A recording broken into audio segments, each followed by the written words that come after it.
नमस्कार साथियों, मैं हूँ आपका शिक्षक सुनील रे, एके सन रे। तो आपको स्वागत है हमारे चैनल सन रे पे। और आगामी उत्तर प्रदेश लोक सेवा परीक्षा की हम के लिए हम जो घटना चक्र की 90 दिन की सीरीज चला रहे हैं, उसका ये उसकी ये अगली कड़ी है। तो हम स्टार्ट करते हैं अपने भूगोल से। दामोदर घाटी परियोजनाएं। तिलैया बांध इस नदी पर निर्मित है। बराकर, मैथोन, बेल पहाड़ी एवं तितैया बांध किस नदी पर बनाए हैं? तो ये बराकर नदी पर है। निम्नलिखित कथनों पर विचार कीजिए। कथन: दामोदर घाटी कॉरपोरेशन के विकास के पूर्व दामोदर नदी पश्चिम बंगाल में दुख की नदी, शोक की नदी मानी जाती थी। कारण: दामोदर अपने ऊपरी भाग की तीव्रता से प्रवाहित होती है तथा निचले भाग के में इसके बहाव बहुत धीमा हो जाता है। तो इसका जो कथन दोनों सही है और जो इसका कारण है कथन की सही व्याख्या कर रहा है। प्रश्न नंबर 4, दामोदर घाटी निगम की स्थापना कब हुई थी? तो ये 1948 में हुई थी। विविध परियोजनाएं।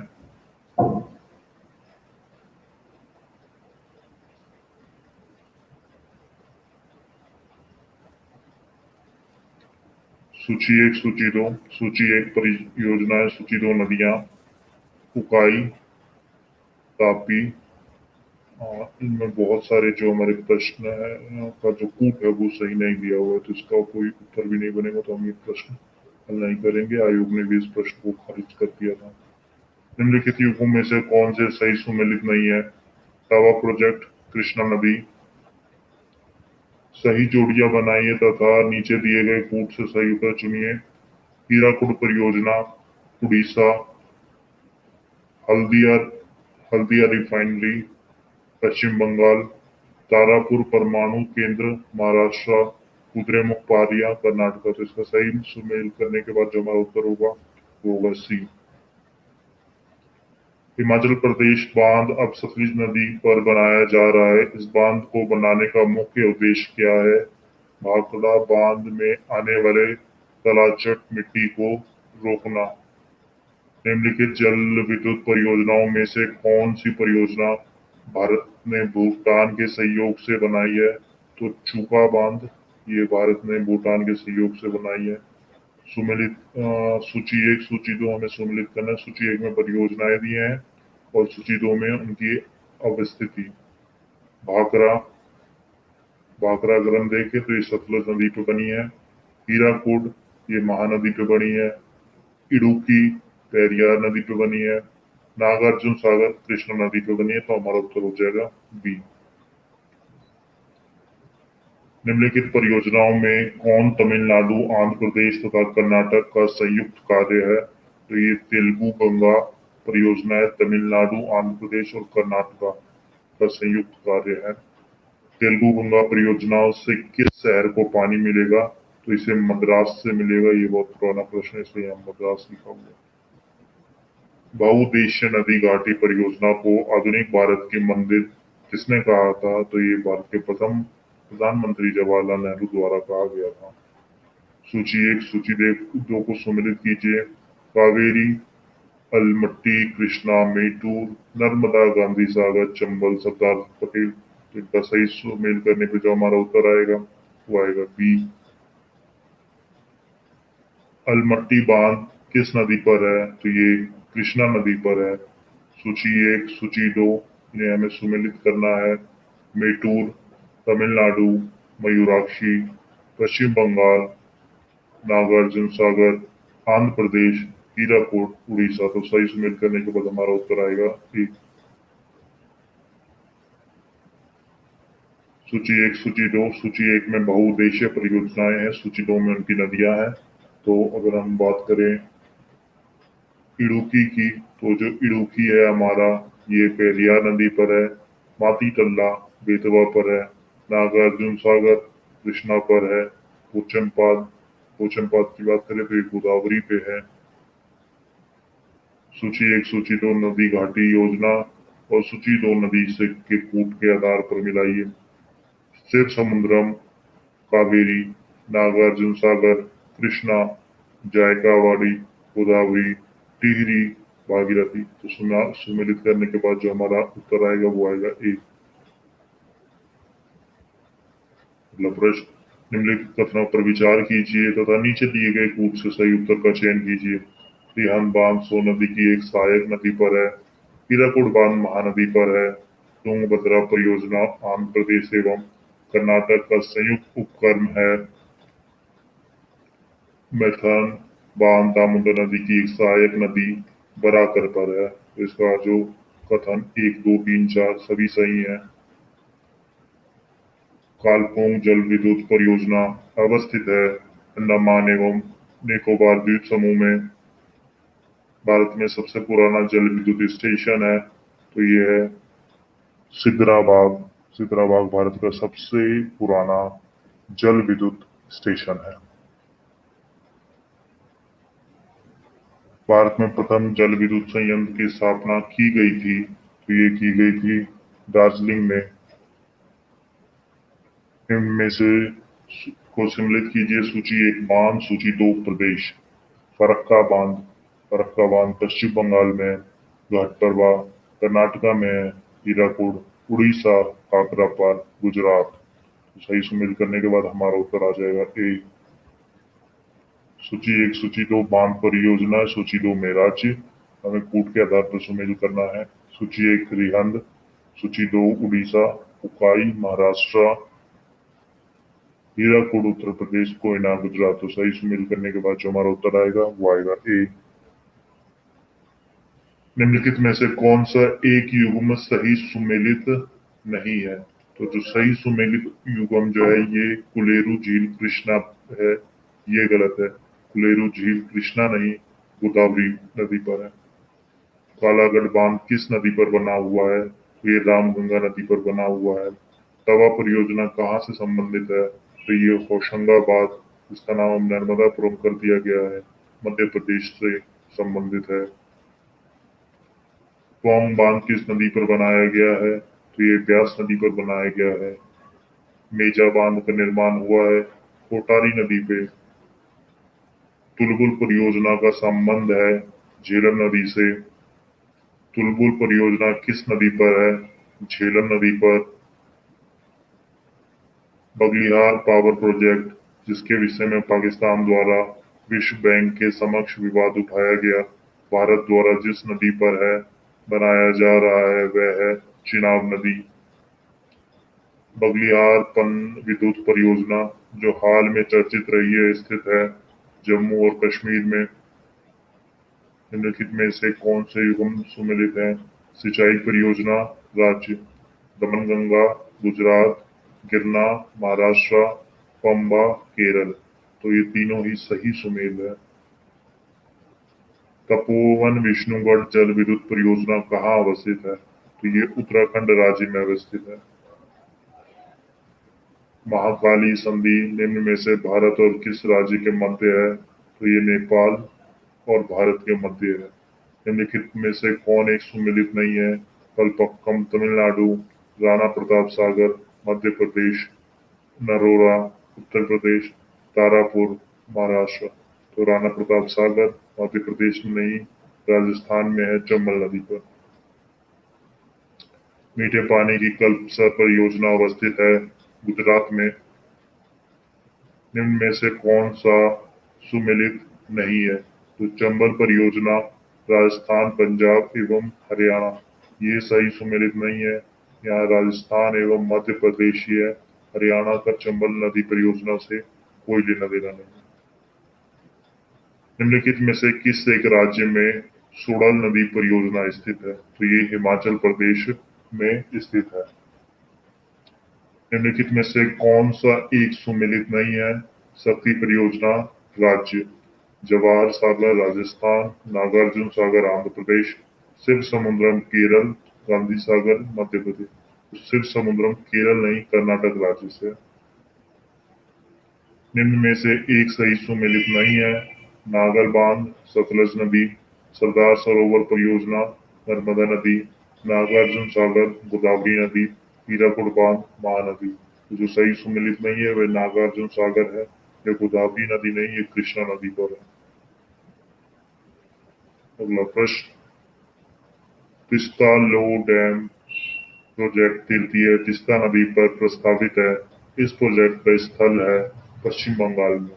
तिस्ता जल विद्युत परियोजना किस राज्य में स्थित है? तो ये सिक्किम राज्य में स्थित है।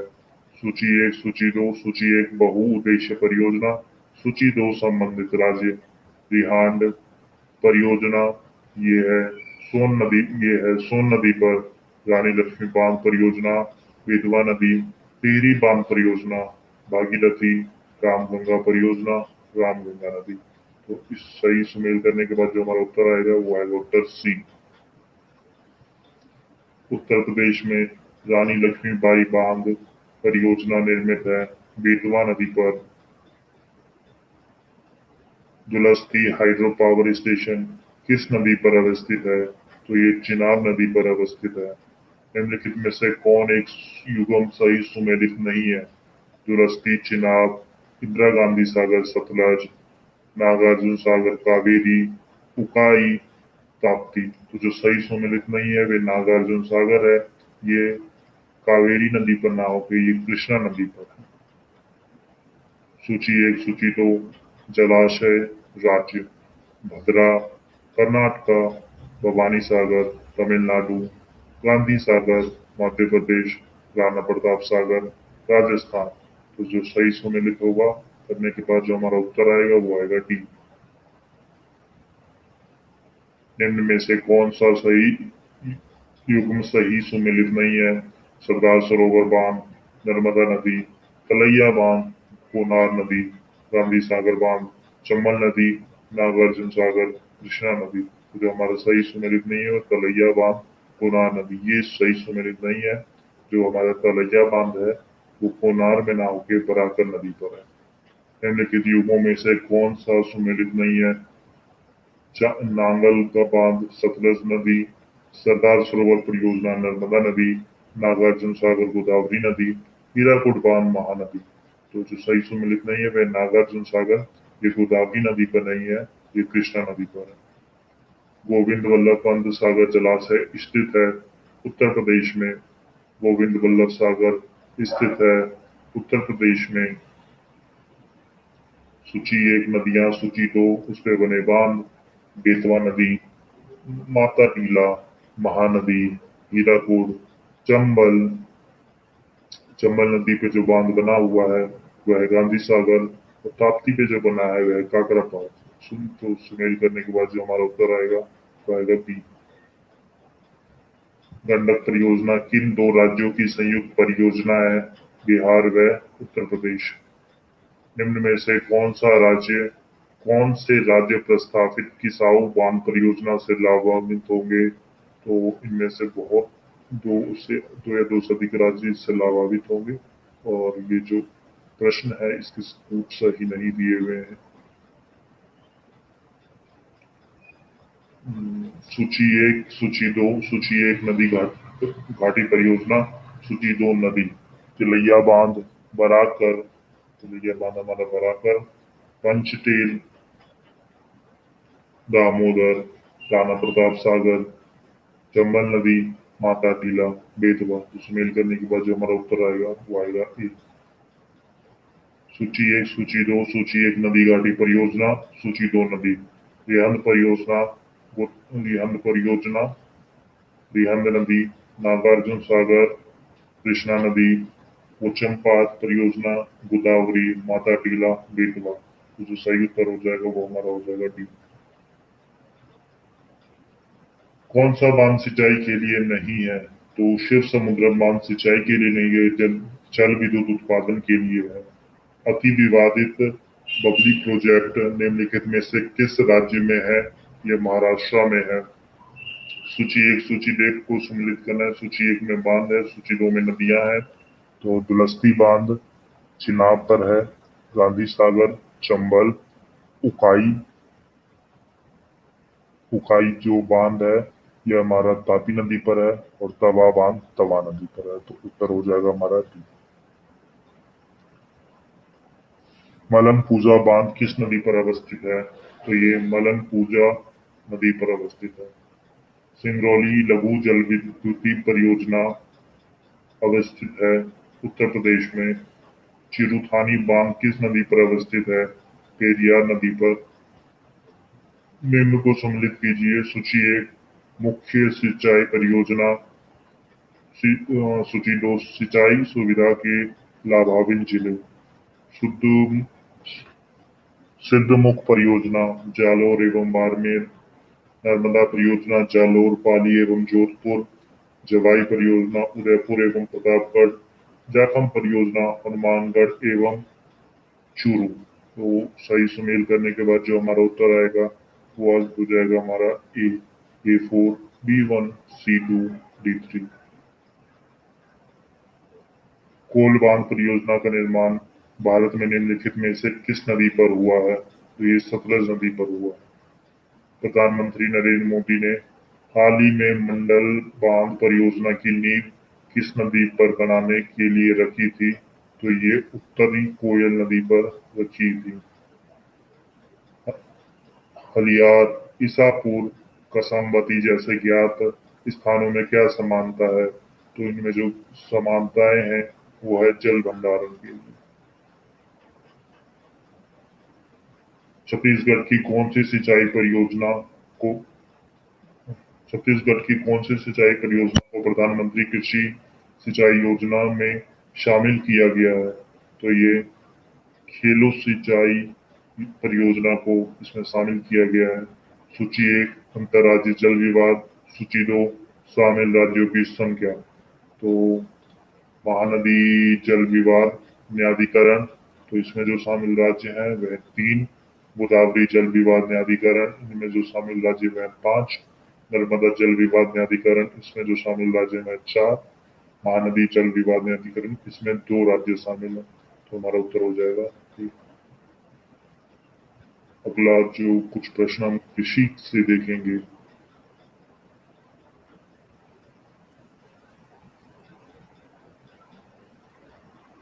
स्थायी कृषि फार्माकल्चर परंपरा पारंपरिक रासायनिक कृषि के किस तरह भिन्न है? स्थायी कृषि एक धान्य कृषि पद्धति को हतोत्साहित करता है, किंतु पारंपरिक रासायनिक कृषि में एकगन्य कृषि पद्धति की प्रधानता है। पारंपरिक रासायनिक कृषि के कारण मृदा की लवणता में वृद्धि हो सकती है, किंतु इस तरह की परिघटना स्थायी कृषि में दृष्टिगोचर नहीं है। पारंपरिक रासायनिक कृषि अर्धशुष्क क्षेत्रों में आसानी से संभव है, किंतु ऐसे क्षेत्रों में स्थायी कृषि इतनी आसानी से संभव नहीं है। मल्लव बनाने मिल्चिंग की प्रथा स्थायी कृषि के काफी महत्वपूर्ण है, किंतु पारंपरिक रासायनिक कृषि में ऐसी प्रथा आवश्यक नहीं है। तो इसका जो कथन 1, 2, 4 ही सही है। पारंपरिक जो रासायनिक कृषि है वो स्थायी कृषि में भी आसानी से संभव है। कृषि में शून्य जुताई जीरो टिलेज का के क्या लाभ हैं? पिछली फसल के अवशेषों को जलाए बिना गेहूं की बुआई संभव है। चावल की नई पौध की नर्सरी बनाए बिना धान के बीजों का नम मृदा में सीधे रोपण संभव है। मृदा में कार्बन पृथक्करण संभव है। तो जो इसका उत्तर हो जाएगा वो हो जाएगा हमारा 1, 2, 3, ये तीनों ही कथन सही है। कृषि में फर्टिगेशन के लाभ क्या है? सिंचाई जल की क्षारीयता का नियंत्रण संभव है। रॉक फॉस्फेट और सभी अन्य फॉस्फेटिक उर्वरकों का सफलता के साथ अनुप्रयोग संभव है। पौधों के लिए पोषक बढ़ी हुई मात्रा में सुलभ किए जा सकते हैं। रासायनिक पोषकों के निक्षालन में कमी संभव है। तो इसका जो कथन है केवल 1, 3 और 4 सही है। दूसरा कथन गलत है। भारत के संदर्भ में निम्नलिखित में से किन किन पद्धतियों को पारितंत्र अनुकूली कृषि माना जाता है? फसल विविध रूपन, शिवम अधिकय लेग्यूम इंटेंसिफिकेशन, टेंसियोमीटर का प्रयोग, उर्वरधर कृषि, वर्टिकल फार्मिंग। तो ये चारों ही भारतीय कृषि पद्धति में पारितांत्रिक अनुकूलन कृषि माने जाते हैं। भारतीय कृषि का इतिहास भारतीय कृषि का इतिहास किसने लिखा? तो ये लिखा गया है SS रंधावा द्वारा। निम्नलिखित कथनों को पढ़िए और सही विकल्प को चुनिए। कथन एक, भारत को 20 कृषि जलवायु प्रदेशों में बांटा गया है। कारण, भारत को 15 कृषि पारिस्थितिक प्रदेशों में बांटा गया है। कारण, पश्चिमी हिमालय शीत शुष्क पारिस्थितिकी प्रदेश का कवरेज क्षेत्र पश्चिमी हिमालय प्रदेश के कवरेज क्षेत्र से ज्यादा है। तो इसका कथन 1, 2 और 3 तीनों ही गलत है। इनमें कोई भी सत्य बात नहीं लिखी गई है। देश में एग्रो इकोलॉजिकल क्षेत्र हैं। टोटल जो हमारे एग्रो इकोलॉजिकल क्षेत्र हैं वो 20 है, और नॉन एग्रो की अगर हम देखें तो वो 60 है। भारत में एग्रो इकोलॉजिकल जोन्स कृषि पारिस्थितिकीय क्षेत्रों की कुल संख्या है 20। पी सेनगुप्त और जी सदाशिव 1967 के भारत को कितने लघु कृषि प्रदेशों में बांटते हैं? तो ये 60 लघु कृषि प्रदेशों में बांटते हैं। कथन, भारत की शुष्क पेटी की अवस्था प्रधानता कृषि आधारित है। कारण, इसमें द्वितीय हरित क्रांति के लिए बहुत क्षमता है। तो जो इसका उत्तर हो जाएगा हमारा, हो जाएगा बी। दोनों ही कथन कारण सही है अपनी जगह पर, लेकिन जो कारण है वो कथन की सही व्याख्या नहीं कर रहा है। भारत की खाद्य एवं पोषण सुरक्षा के संदर्भ में निम्न फसलों के बीज प्रतिस्थापन दरों को बढ़ाने से भविष्य के खाद्य उत्पादन लक्ष्यों को प्राप्त करने में मदद मिलती है, किंतु इसके अपेक्षाकृत बड़े विस्तृत कार्यान्वयन में क्या बाध्यताएं हैं? कोई भी राष्ट्रीय बीज नीति नहीं बनी है। निजी क्षेत्र की बीज कंपनियों की उड़ान कृषि फसलों की रोपण सामग्री और सब्जियों के गुणवत्ता वाले बीज की पूर्ति में कोई सहभागिता नहीं है।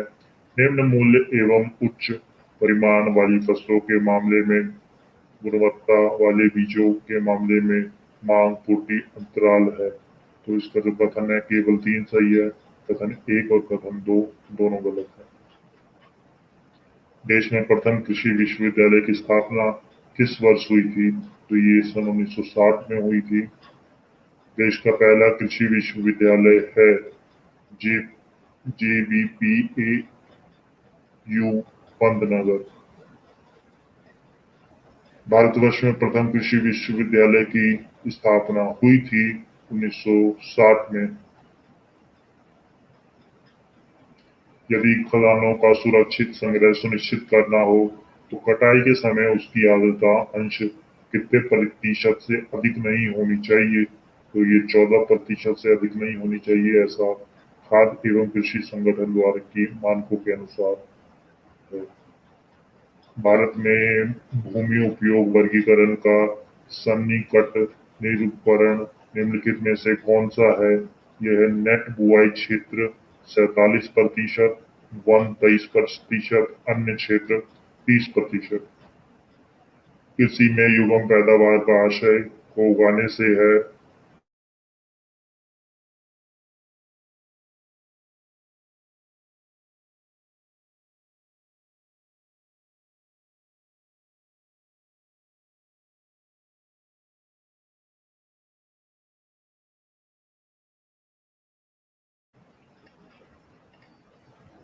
कृषि में युग्म पैदावार का आशय डैश को उगाने से है।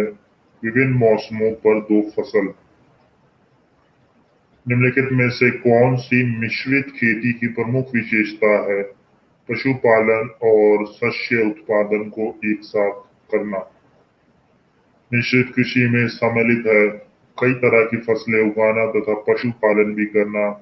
समांतर फसल का एक उदाहरण है गेहूं और सरसों।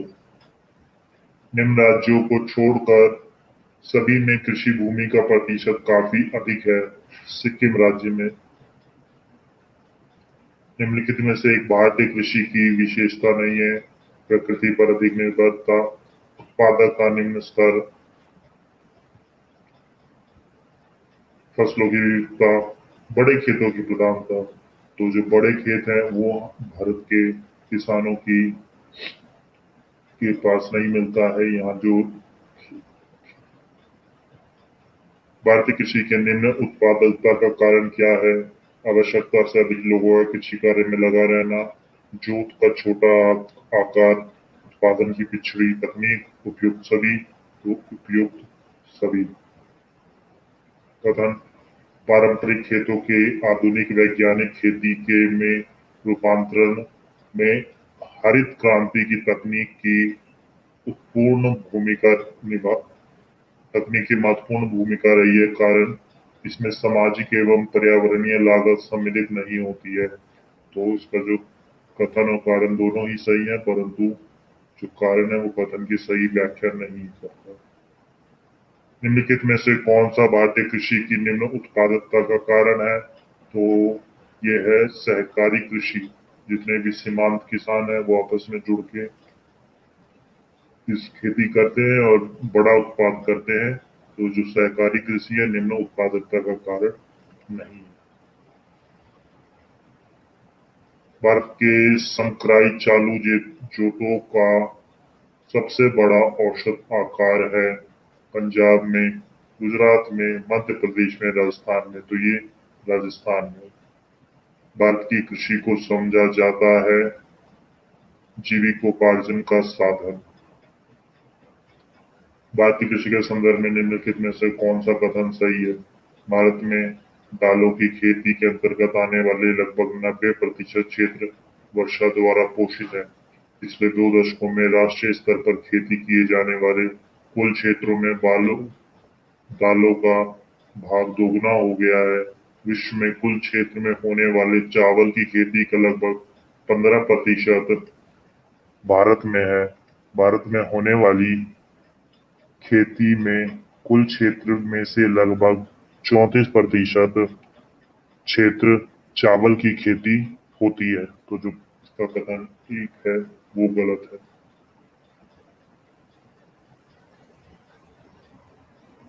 भारत में रासायनिक उर्वरकों के 2 बड़े उपभोक्ता हैं, उत्तर प्रदेश एवं आंध्र प्रदेश। निम्नलिखित हरी खाद वाली फसलों में से किसमें नाइट्रोजन की मात्रा सर्वाधिक पाई जाती है? बोरा लोबिया में। नई उसर में हरी खाद के लिए प्रयुक्त फसल है लोबिया। संतुलित उर्वरक प्रयोग किए जाते हैं उत्पादन बढ़ाने के लिए, खाद की गुणवत्ता उत्पन्न करने हेतु, भूमि की उत्पादकता बनाए रखने हेतु या सभी। तो इन सभी का इस्तेमाल किया जाता है संतुलित उर्वरक के तौर पे। दक्षिण भारत में उच्च कृषि उत्पादकता का क्षेत्र पाया जाता है तमिलनाडु तट में। पुनर्भ्रमण योग्य भीम जल संसाधन में सबसे संपन्न राज्य है उत्तर प्रदेश। निम्नलिखित राज्यों में से कौन भारत में ठेकेदारी कृषि को लागू करने में अग्रणी है? तो ये पंजाब राज्य है। हरित खेती से सन्निहित है जैविक खेती एवं बागवानी पर जोर। बागवानी तथा पुष्प कृषि पर ध्यान केंद्रित करते समय कीटनाशकों और रासायनिक उर्वरकों से बचाव, समेकित कीट प्रबंधन, समेकित पोषक पदार्थ आपूर्ति एवं समेकित प्राकृतिक संसाधन प्रबंधन, खाद फसलों, बागवानी एवं पृष्ठ कृषि पर जोर। तो जो तो कथन सी है ये सही सन्निहित है। भारतीय कृषि का भी वैश्वीकरण के प्रभाव के संदर्भ में निम्नलिखित में से कौन सी व्याख्या सत्य है? तो ये जलवायु परिवर्तन। निम्नलिखित में से कौन सा एक बीज ग्राम संकल्पना सीड विलेज कॉन्सेप्ट के प्रमुख उद्देश्य का सर्वोत्तम वर्णन करता है? किसानों को अपने ही खेत में बीजों का उपयोग करने के लिए प्रोत्साहित करना और उन्हें दूसरों के बीज खरीदने के लिए हतोत्साहित करना।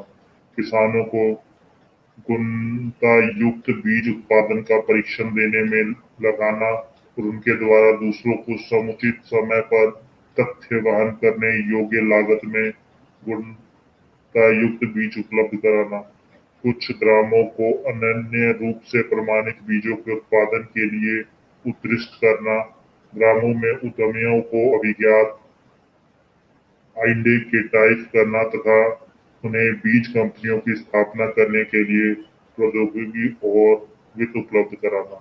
तो जिसका कथन बी है वो एकदम सही व्याख्या करता है बीज ग्राम संकलन सीड विलेज कंसेप्ट की।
माफ कीजिएगा मेरा माइक म्यूट था। निम्नलिखित कथनों पर विचार कीजिए। पिछले दशक में भारत की जीडीपी के प्रतिशत के रूप में कर राजस्व में सतत वृद्धि हुई। पिछले दशक में भारत के जीडीपी के प्रतिशत के रूप में राजकीय घाटे में सतत वृद्धि हुई है। तो इसका ना ही कथन एक और कथन दो दोनों ही गलत है। यहाँ पे निम्नलिखित में से कौन राष्ट्रीय पेंशन प्रणाली में सम्मिलित हो सकता है? केवल निवासी भारतीय नागरिक, केवल 21 से 55 तक की आयु के व्यक्ति, राज्य सरकारों के सभी कर्मचारी जो संबंधित राज्य सरकार द्वारा सूचन किए जाने की तारीख के पश्चात सेवा में आए हैं। तो कथन जो सी है यही सही है।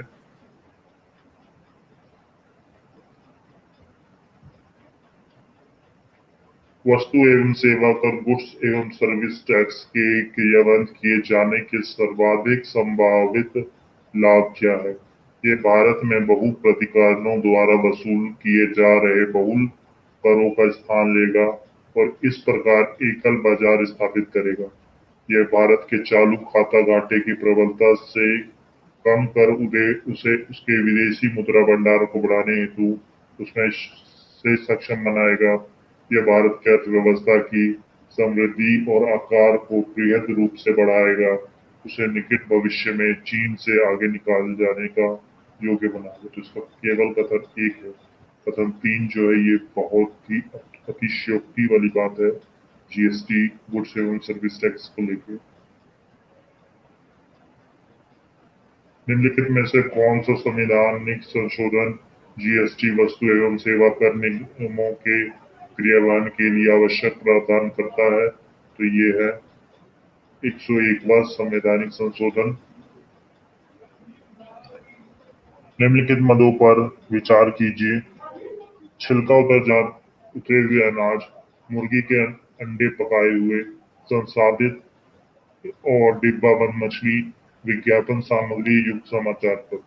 उपयुक्त मदों में से कौन सा जीएसटी वस्तु एवं सेवा कर के अंतर्गत छूट प्राप्त है? तो ये है केवल 1, 2, 4।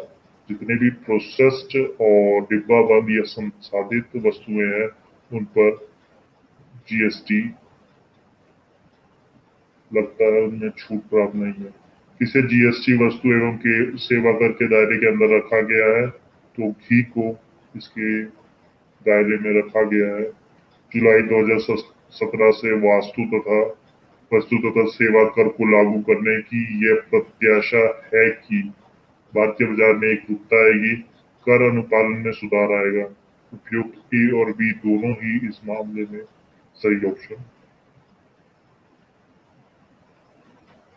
वस्तु एवं सेवा कर में निम्नलिखित में से कौन सा कर शामिल नहीं किया गया है? तो सीमा शुल्क शामिल नहीं किया गया है। भारतीय अर्थव्यवस्था में वस्तु एवं सेवा कर का संग्रहण अक्टूबर 2020 में रहा है 1 लाख करोड़ रुपए से अधिक, 1 लाख करोड़ रुपए से कम, 1 लाख करोड़ रुपए के बराबर, 2 लाख करोड़ रुपए के बराबर, तो 1 लाख रुपए करोड़ से अधिक। आर्थिक सर्वेक्षण 2015-16 के अनुसार निम्नलिखित में से किसे भारतीय अर्थव्यवस्था चक्रव्यूह चुनौती माना गया है? भारतीय अर्थव्यवस्था का समाजवाद से पूंजीवाद की ओर जाना, भारतीय अर्थव्यवस्था का समाजवाद से निर्गम सहित सीमित बाजारवाद की ओर जाना, भारतीय अर्थव्यवस्था का समाजवाद से निर्गम रहित समिति बाजारवाद की ओर जाना, भारतीय अर्थव्यवस्था का मिश्रित अर्थव्यवस्था से पूंजीवाद की ओर जाना। तो जो बदल सी है, भारतीय अर्थव्यवस्था का समाजवाद से निर्गमन रहित सीमित बाजारवाद की ओर जाना, ये चक्रव्यूह चुनौती को दर्शाता है। भारत के निम्न में से कौन राजकोषीय नीति निर्धारित करता है? तो वित्त मंत्रालय। भारत में निम्न में से कौन राजकोषीय नीति निरूपित करता है? वित्त मंत्रालय। राजस्व तटस्थ दर जो हाल ही में समाचार पत्रों में था, वह संबंधित है वस्तु एवं सेवा कर जीएसटी से। भारत में दीर्घकालीन राजकोषीय नीति की घोषणा किस वित्त मंत्री द्वारा की गई? तो ये वीपी सिंह द्वारा की गई थी। राजकीय व्यय को नियंत्रित करने का अधिकार है वित्त मंत्रालय का। प्रश्न 1996 का है, इसकी हमें कोई जरूरत नहीं है तो हम इसे स्किप करेंगे। 27 कथन 1991 के बाद भारत में सार्वजनिक क्षेत्र में रोजगार की वृद्धि बहुत स्थिर रही, कारण आर्थिक विकास में राज्य की भूमिका का पुनर्मूल्यांकन किया गया। तो जो इसका कथन है और कारण दोनों ही सही है, और जो कारण है वो कथन की सही व्याख्या भी करता है। भारत सरकार के राजकोषीय नीति का निम्न में से कौन एक उद्देश्य नहीं है? तो अंतरराज्यीय व्यापार का नियमन ये राजकोषीय नीति का उद्देश्य नहीं है।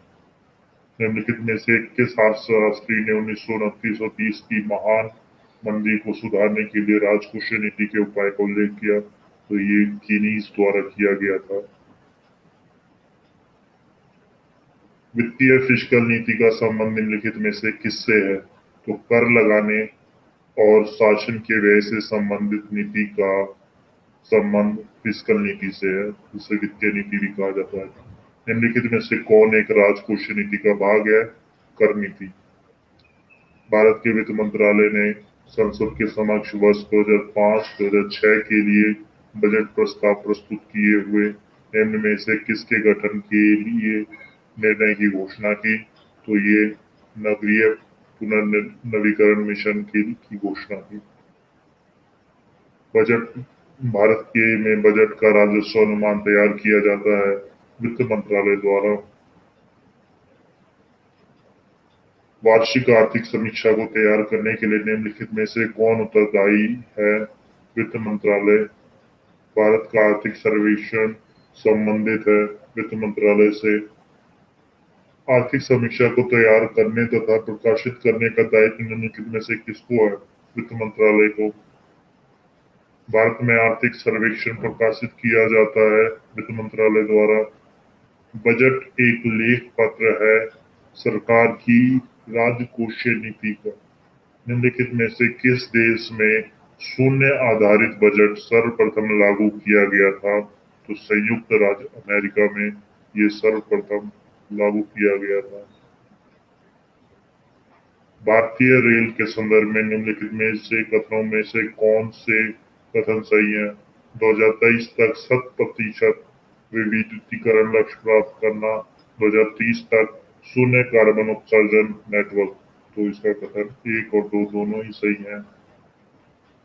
रेलवे बजट 2016-17 के अनुसार कौन सा अनुसंधान संगठन रेलवे के अंतर्गत स्थापित किया जाएगा? तो ये श्रेष्ठ नाम का अनुसंधान संगठन रेलवे द्वारा स्थापित किया जाएगा।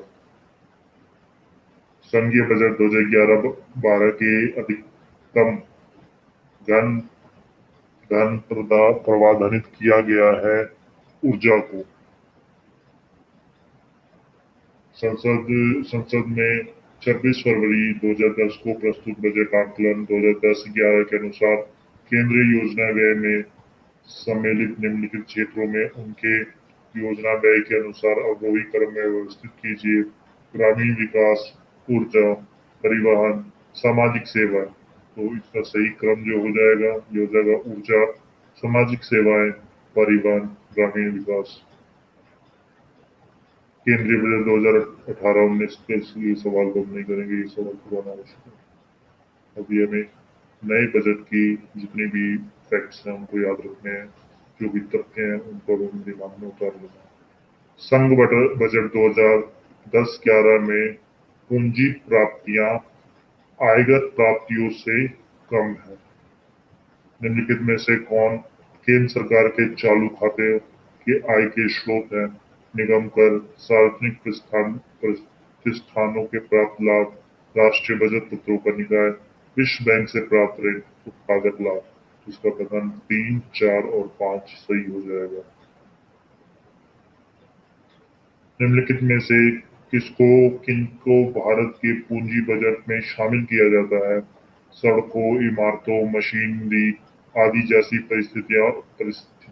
परिसंपत्तियों के अधिग्रहण पर व्यय, विदेशी सरकार से प्राप्त ऋण, राज्यों और संघ राज्य क्षेत्रों को अनुदत्त ऋण और अग्रिम। तो कथन 1, 2, 3 तीनों ही सही है। निम्नलिखित में से क्या क्या गैर योजना व्यय के अंतर्गत आते हैं? सब्सिडी, ब्याज भुगतान, रक्षा व्यय, पिछली योजनाओं में निर्माण आधारित संरचना का अनुरक्षण व्यय, नीचे दिए गए कूट का प्रयोग कर सही उत्तर चुनिए। कथन 1, 2 या 1 तथा 3, 2, 4 और 1, 2, 3, 4 तो चारों ही कथन सही है। संघ के बजट के संदर्भ में निम्नलिखित में से कौन सा गैर योजना व्यय के अधीन आता है? रक्षा व्यय, ब्याज अदायगी, वेतन एवं पेंशन, भुगतान। तो कथन 1, 2, 3, 4 चारों ही सही। भारत में संघीय बजटों में निम्न में से कौन सी रकम सबसे अधिक होती है? तो आगम रेवेन्यू व्यय सबसे अधिक होती है। निम्नलिखित में से कौन सा मद केंद्र सरकार के गैर योजना व्यय का सर्वाधिक महत्वपूर्ण मद है 2015-16 के बजट में? तो ब्याज अदायगी का मद सबसे सर्वाधिक महत्वपूर्ण मद है। 2017-18 के संघ बजट में निम्नलिखित में से कौन घटित नहीं हुआ? सामाजिक व्यय की योजना तथा गैर योजना में वर्गीकरण की समाप्ति, केंद्र सरकार द्वारा संचालित योजनाओं की संख्या में वृद्धि। तो 2017-18 के बजट में केंद्र सरकार द्वारा संचालित योजनाओं की संख्या में वृद्धि नहीं हुई थी। निम्न में से कौन से बजट में भारत में रेल बजट को केंद्रीय बजट में मिला दिया गया? रेल बजट 2017-18 का था। निम्न में से कौन सा केंद्रीय बजट के राजस्व खाते में सम्मिलित नहीं किया जाता है? ब्याज प्राप्तियां, कर प्राप्तियां, सरकारी विभागों व सार्वजनिक उपक्रमों से प्राप्त लाभ तथा लाभांश, अल्प बचते। तो अल्प बचते ये शामिल नहीं किया जाता। साल दर साल लगातार घाटे का बजट रहा है। घाटे को कम करने के लिए सरकार द्वारा निम्नलिखित में से कौन सी कार्रवाई या कार्रवाइयां की जा सकती है? घाटे को कम करने के लिए पहला, राजस्व व्यय को घटाना, नवीन कल्याणकारी योजनाओं को प्रारंभ करना, सहायकी सब्सिडी को युक्ति संगत बनाना, आयात शुल्क को कम करना। तो जो कथन हमारा 1 और कथन 3 इस पे सरकारों को काम करना चाहिए ताकि घाटे को कम किया जा सके। निम्न में से कौन सा एक संघीय बजट 2017-18 के अभिष्ट उद्देश्यों में सम्मिलित नहीं था? तो भारत को शिक्षित करना ये 2017-18 के अभिष्ट उद्देश्यों में सम्मिलित नहीं था। समयवादी 2008-10 के मद निम्नलिखित में से कौन सा एक मद केंद्र सरकार के चालू खातों में व्यय का सबसे बड़ा मद रहा है? तो ब्याज भुगतान। केंद्र सरकार के बजट के चालू खाते में व्यय का सबसे बड़ा मद है ब्याज भुगतान। संघ सरकार के राजस्व व्यय का सबसे महत्वपूर्ण पद निम्नलिखित में से कौन है? प्रमुख आर्थिक सहाय, पेंशन, वेतन तथा भत्ते, ब्याज अदायगी। तो यह ब्याज अदायगी। केंद्र बजट में राजस्व व्यय की सबसे बड़ी मद होती है ब्याज की अदायगी। ब्याज भुगतान एवं आइटम है राजस्व व्यय का। निम्नलिखित में से आयगत लेखों पर संघ सरकार की व्यय का सर्व प्रमुख मद कौन है? ब्याज भुगतान। हाल के वर्षों में संघीय सरकार के बजट में व्यय का सबसे बड़ा मद रहा है ब्याज की अदायगी। निम्नलिखित में से कौन भारत के केंद्रीय सरकार के गैर योजनागत व्यय में सबसे बड़ा मद है ब्याज का भुगतान? केंद्र सरकार की गैर योजनागत स्वयं के अंतर्गत सबसे बड़ी मद क्या है? रक्षा, सब्सिडी, ब्याज भुगतान, पेंशन। इनमें से कोई नहीं, तो ये ब्याज भुगतान। शासन के संदर्भ में निम्नलिखित पर विचार कीजिए। विदेशी प्रत्यक्ष निवेश अंतर्वाह को प्रोत्साहन देना, उच्च शैक्षिक संस्थानों का निजीकरण करना, आधिकारिक तंत्र की डाउनसाइजिंग करना, सार्वजनिक क्षेत्र के उपक्रमों में के शेयरों की बिक्री, ऑफलोडिंग। उपयुक्त में से कौन से उपाय भारत में राजकोषीय घाटे पर नियंत्रण पाने के उपायों के रूप में काम आ सकता है? तो कथन केवल 3 और 4 ही आ सकते हैं। वित्तीय वर्ष 2019-20 के लिए केंद्र सरकार ने राजकोषीय घाटे को कितने प्रतिशत तक सीमित रखने का लक्ष्य रखा है? तो ये रखा गया था जीडीपी का 3.3%। 2001 के केंद्रीय बजट में राजकोषीय घाटा स्थिर रखा गया 5.1% पर। राजकोषीय घाटा जीडीपी अनुपात सर्वाधिक रहा है वित्तीय वर्ष 2011-12 में। ये प्रश्न ही 1997 का है, अब इसकी हमें जरूरत नहीं है। कभी कभी समाचारों में आने वाला पद व्यापारी छूट दर, मर्चेंट डिस्काउंट रेट को निम्नलिखित में से कौन सा सबसे सही स्पष्ट करता है? ये किसी बैंक द्वारा किसी व्यापारी को उस बैंक के डेबिट कार्ड के माध्यम से भुगतान स्वीकार करने के लिए दिया जाने वाला प्रोत्साहन है। ये बैंकों द्वारा अपने ग्राहकों को वस्तुओं और सेवाओं के कर हेतु वित्तीय लेन देन की ये डेबिट कार्ड के प्रयोग करने पर वापसी दी जाने वाली राशि है। ये बैंक द्वारा किसी व्यापारी पर अपने ग्राहकों के डेबिट कार्ड के भुगतान के लेने पर लगाए जाने वाला शुल्क है। ये सरकार द्वारा व्यापारियों को अपने ग्राहकों से point of sale, POS machine और डेबिट कार्ड के माध्यम से डिजिटल भुगतान को बढ़ावा देने के लिए दिया जाने वाला प्रोत्साहन है। तो इसका जो कथन सी है वैसा ही हो जाएगा। केंद्र सरकार की सकल कर आय में वृद्धि सर्वाधिक थी वर्ष 2016-17 में। 1996-97 के संघीय बजट में राजकोषीय घाटे का लक्ष्य रखा गया था सकल राष्ट्रीय उत्पाद जीडीपी का 5.0%। वर्ष 2001-2002 बजट के अनुसार भारत का चालू राजकोषीय घाटा है 4.7%। 2009-10 बजट में वित्तीय घाटा रखा गया है 6.8%। वर्ष 1990-91 में राजकोषीय घाटा सकल घरेलू उत्पाद की कितने प्रतिशत रह गया है? 8.4%। 2011-12 वित्तीय वर्ष के केंद्र सरकार के बजट में अति वरिष्ठ नागरिकों की एक नई श्रेणी आयकर के उद्देश्य से बनाई गई है। इस श्रेणी में व्यक्ति आच्छादित होंगे जिनकी उम्र होगी 70 वर्ष से अधिक, 75 वर्ष या इससे अधिक, 80 वर्ष या इससे अधिक, 85 वर्ष या इससे अधिक। तो इसके तहत जो 80 वर्ष या इससे अधिक है उन लोगों को केंद्रीय बजट 2011-12 में अति वरिष्ठ नागरिकों की नई श्रेणी जो सरकार लेकर आई है उसमें रखा जाएगा। फरवरी 1997 के राष्ट्रीय बजट के लोकप्रिय होने का सबसे महत्वपूर्ण कारण क्या था? प्राय सभी करों में कमी। निम्नलिखित कथनों पर विचार कीजिए और उन्हें नीचे दिए गए खूब से सही उत्तर चुनिए। अभिकथन: भारत में शून्य आधार बजट परिवर्तित किया है। कारण: शून्य आधार बजट तकनीक के अंतर्गत बजट प्रावधान करने से पूर्व प्रत्येक योजना की विवेचनात्मक समीक्षा की जाती है। तो इसके कथन और कारण दोनों सही हैं, और जो कारण है वो कथन की अभिकथन की सही व्याख्या भी कर रहा है।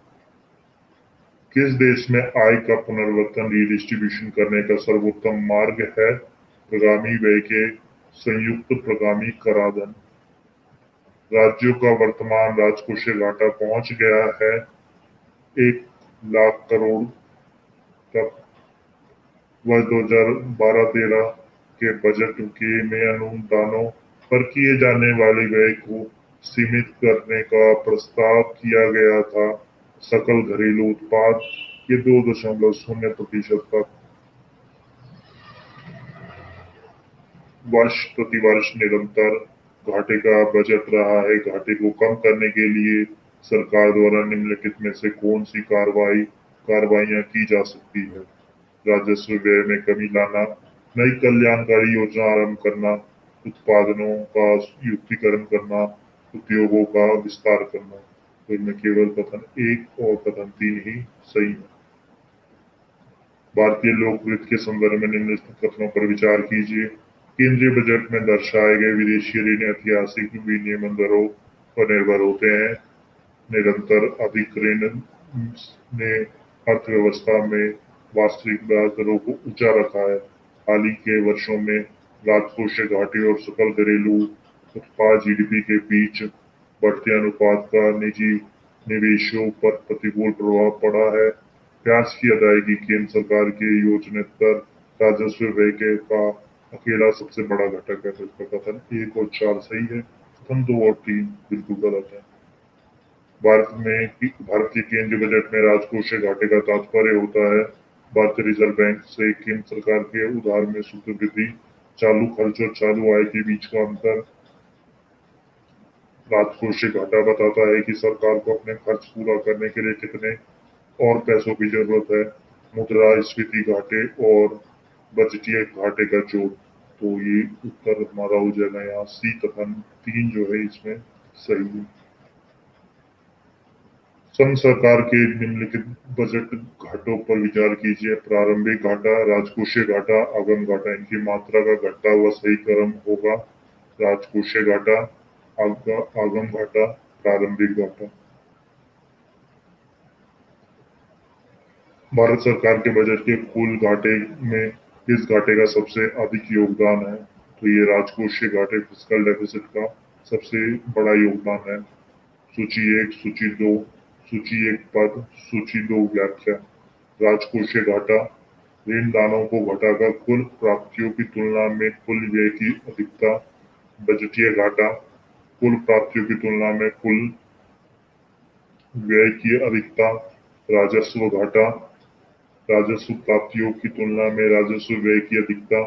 प्राथमिक घाटा, ऋण दानों और ब्याज अदायगियों को घटाकर कुल प्राप्तियों की तुलना में कुल व्यय की अधिकता। तो सही सुमेल करने पे जो हमारा उत्तर आएगा वो हो जाएगा 1।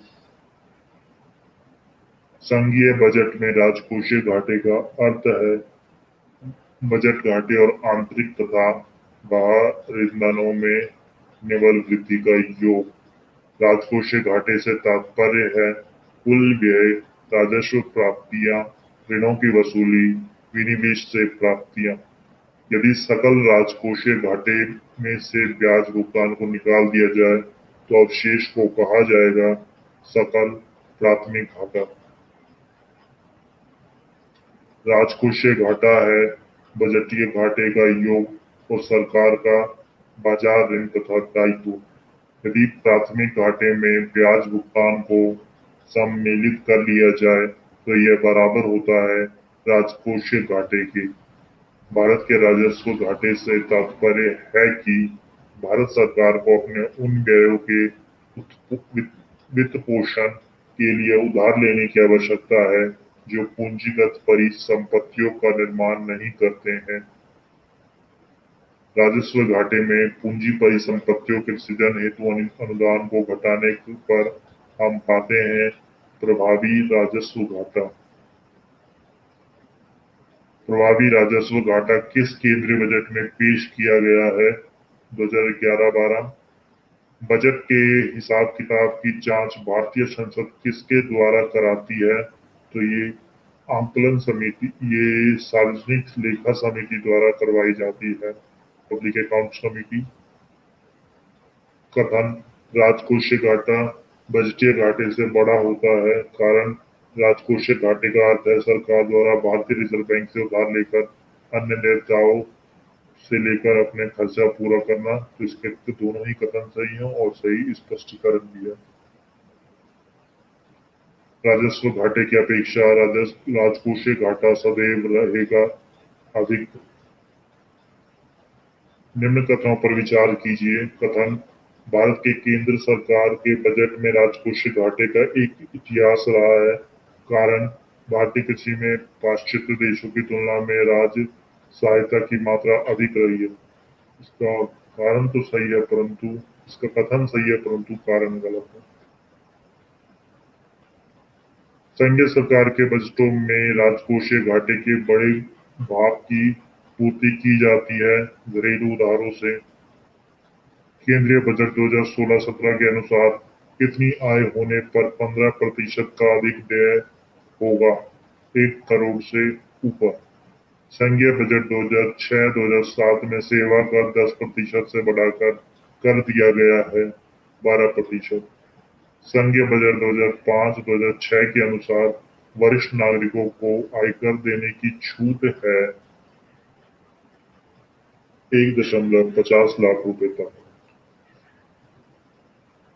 कथन: हिनात प्रबंधन से मुर्दा स्फीति होती है। कारण: इससे मुर्दा की आपूर्ति वस्तुओं एवं सेवा की तुलना में अधिक हो जाती है। उपयुक्त में संबंधों में निम्न में से कौन सा एक सही है?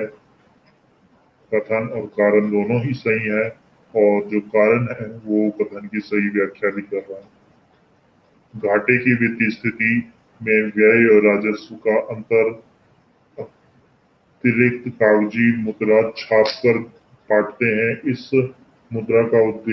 युक्ति का उद्देश्य आर्थिक विकास है, परंतु यदि यह विफल हुई तो इसकी स्थिति उत्पन्न होगी मुद्रास्फीति।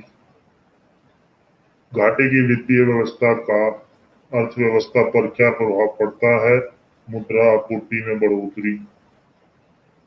भारत में घाटे की वित्त अव्यवस्था किसके लिए संसाधनों को बढ़ाने के लिए उपयोग की जाती है? आर्थिक विकास के लिए। संघ बजट 2010-11 में राजकोषीय घाटा अनुमानित है जीडीपी का 5.5%। संसद में बजट संबंधित प्रक्रिया के विषय में मांग की राशि को घटाकर 1 रुपए करना को कहा जाता है नीति कटौती प्रस्ताव। निम्नलिखित में से कौन एक सार्वजनिक आगम का स्रोत नहीं है? आयकर, सार्वजनिक ऋण, वैट और अर्थसाहिकी परिदान। तो अर्थसाहिकी परिदान ये सार्वजनिक आगम का स्रोत नहीं है। वित्त मंत्रालय भारत सरकार ने वर्ष 2005 के बजट से परिणाम आउटकम बजट का विचार लागू किया। इसके अंतर्गत परिणामों की यथार्थता सत्यापित करने का दायित्व निम्न में से किसका होगा? वित्त मंत्रालय और योजना आयोग का संयुक्त रूप से। धन विधेयक के संदर्भ में निम्नलिखित में से कौन सा कथन सही नहीं है? तो इसमें जो कथन सही नहीं है वह धन विधेयक भारत की आकस्मिकता निधि से धन के विनियोजन से संबंधित होता है।